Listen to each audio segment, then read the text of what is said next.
दोस्तों, आज हम बात करने वाले हैं लेवल ऑफ स्पेस के बारे में, मतलब ब्लैक होल के बारे में। ब्लैक होल यूनिवर्स का मोस्ट मिस्टीरियस ऑब्जेक्ट है। वो अपनी ग्रेविटी के लिए बहुत ही फेमस है। ब्लैक होल के पास इतनी ग्रेविटी होती है कि वो यूनिवर्स में सबसे फास्ट लाइट को भी नहीं छोड़ता, लाइट को भी वो एब्जॉर्ब कर लेता है। ब्लैक होल अपने और आने वाले सारे यूनिवर्सल ऑब्जेक्ट को निगल देता है। ब्लैक होल का नेम ब्लैक इसलिए है क्योंकि ब्लैक होल के अंदर से लाइट बाहर नहीं आ सकती। ये एक तरफा रास्ता है, लाइट अंदर तो जा सकती है लेकिन बाहर नहीं आ सकती, इसलिए हम उनको देख नहीं सकते हैं। एंड वो हिडन ऑब्जेक्ट को हम ब्लैक होल कहते हैं। ब्लैक होल के अंदर स्पेस एंड टाइम का कोई अस्तित्व ही नहीं है। वहाँ पे टाइम जैसा कुछ नहीं होता है, मानो आपको किसी ने पॉज कर दिया है। ब्लैक होल के पास फिजिक्स के कोई भी नियम काम नहीं करते हैं। चलो ये मिस्टीरियस ऑब्जेक्ट के बारे में हम डिटेल में समझते हैं। तो पहले हम समझते हैं कि ब्लैक होल बनता कैसे है। ब्लैक होल बहुत ही ज़्यादा मास एंड डेंसिटी से बना हुआ ऑब्जेक्ट है। यूनिवर्स में कोई भी ऑब्जेक्ट को आप कंप्रेस करते हो एंड वो ऑब्जेक्ट का मास एंड डेंसिटी आप बहुत ही ज़्यादा बढ़ा देते हो तो वो ब्लैक होल बन जाता है। अगर हमारी अर्थ को ही हम कंप्रेस करके सिर्फ 1.5 सेंटीमीटर किया जाए तो उनकी ग्रेविटी बढ़ जाएगी एंड वो ब्लैक होल बन जाएगी। अर्थ से 13 लाख टाइम बड़ा सन को अगर हम कंप्रेस करके 6 किलोमीटर किया जाए तो वो ब्लैक होल बन जाएगा। अक्सर ब्लैक होल तारों से ही बनता है। तो आइए ब्लैक होल के निर्माण की रचना समझने से पहले इन तारों की रचना कैसे होती है वो समझते हैं। स्टार का क्रिएशन गैलेक्सी में मौजूद डस्ट और गैस के बने क्लाउड से होता है। गैलेक्सी में मौजूद डस्ट और गैस के बने इस बादलों को नेब्यूला कहते हैं। इन नेब्यूला में हाइड्रोजन की मात्रा सबसे ज़्यादा होती है और 25% तक हीलियम होता है। डस्ट और गैस से बने ये बादल अपनी ही ग्रेविटी से कंप्रेस होने लगते हैं और उनके अंदर एनर्जी उतनी बढ़ जाती है कि हाइड्रोजन के एटम एक दूसरे के साथ जुड़कर हीलियम के एटम में कन्वर्ट होते हैं एंड वो धीमे धीमे एक स्फेरिकल शेप ले लेता है और स्टार बनता है। ये प्रोसेस होने में करोड़ों साल लगते हैं। हमारे सन का क्रिएशन ऐसे ही हुआ था। जब स्टार में मौजूद हाइड्रोजन खत्म हो जाता है तब वो स्टार धीमे धीमे ठंडा होता है और बाद में वो स्टार का विस्फोट होता है। विस्फोट के बाद अगर वो स्टार का कोई हाई डेंसिटी वाला ऑब्जेक्ट बचता है तो वो ऑब्जेक्ट बाद में न्यूट्रॉन स्टार बनता है। बाद में वो न्यूट्रॉन स्टार धीमे धीमे कंप्रेस होने लगता है।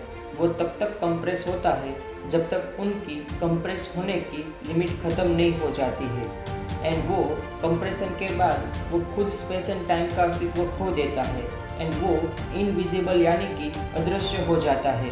यही स्टार को हम ब्लैक होल कहते हैं।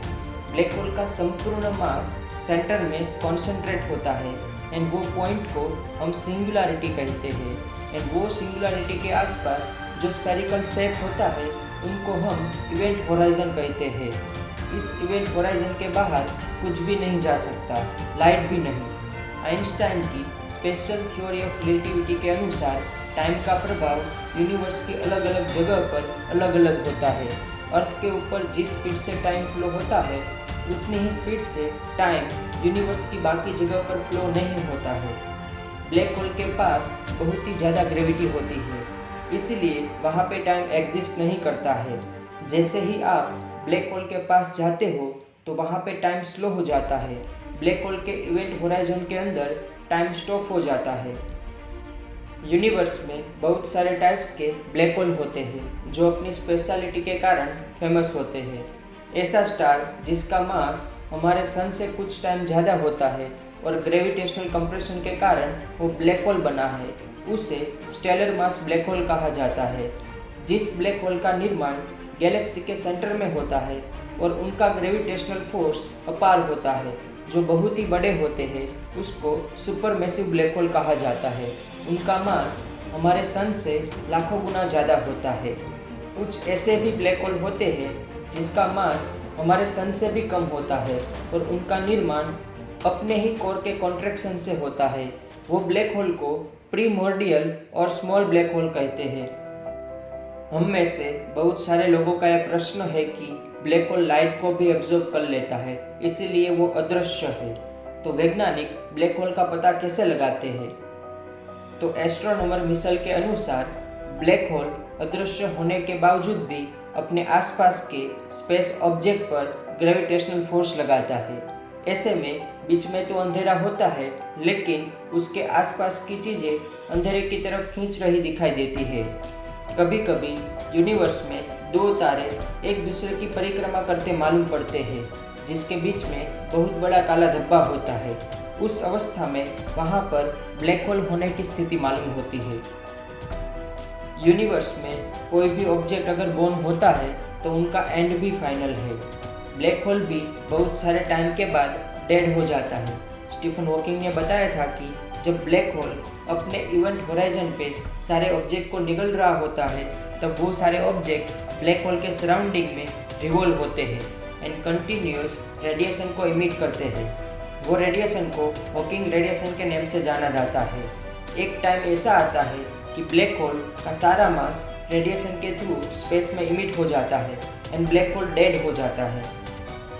चलिए अभी हम ब्लैक होल के इंटरेस्टिंग रहस्य जानते हैं। करोड़ों अबजों सालों के बाद किसी स्टार का अंत होता है, बाद में वो ब्लैक होल के रूप में जन्म लेता है। दुनिया के सामने आने वाला सबसे पहला ब्लैक होल था सिग्नस X1। इस ब्लैक होल को ईयर 1972 में डिस्कवर किया गया था। साउथ यूरोपियन लेबोरेटरी के वैज्ञानिकों ने दुनिया का सबसे बड़ा ब्लैक होल को डिस्कवर किया है। इस ब्लैक होल ने अपनी गैलेक्सी ADC 1277 को 14% एब्जॉर्ब कर लिया है। तो दोस्तों, आई होप आपको ये वीडियो समझ में आया हो। अगर आपको कुछ क्वेश्चन है या फिर कुछ डाउट है तो आप कमेंट में बता सकते हो। एंड हाँ, वीडियो को लाइक करना मत भूलना, अपने फ्रेंड के साथ शेयर करो। अगर आप चैनल में नए हो तो चैनल को सब्सक्राइब करना मत भूलना।